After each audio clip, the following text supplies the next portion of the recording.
Hello everybody, welcome back to my YouTube channel. So guys, in this video I'm gonna be showing you how to fix your temporarily disabled Snapchat account.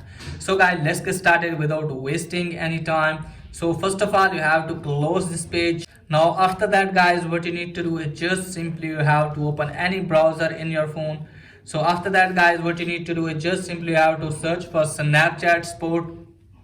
So from here guys, what you need to do is just simply have to tap on this one. From here you have to wait some seconds. Now after that guys, what you need to do is just simply you have to tap on three lines. From here you have to tap on contact us option. Now wait some seconds. So from here guys, you can easily see I can't access my account option. Tap on that, scroll it down.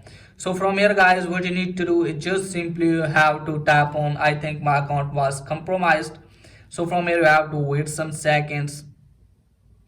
Now you can see here guys, here is the request, so you have to submit this request. Tap on yes, and from here guys you have to put your username.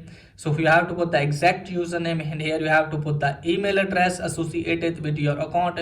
If you don't have, then you can put any active one, and here you have to put the mobile number including your country code, and here you have to write that hello Snapchat team, my account is temporarily disabled by mistake, so please give me access to my account. Just simply you have to solve the reCAPTCHA and just simply have to submit your request. So after that your request will be submitted and hopefully you can get your account back. So that's pretty much for today's video. If the video is helpful, please like the video and subscribe my channel. Thanks for watching.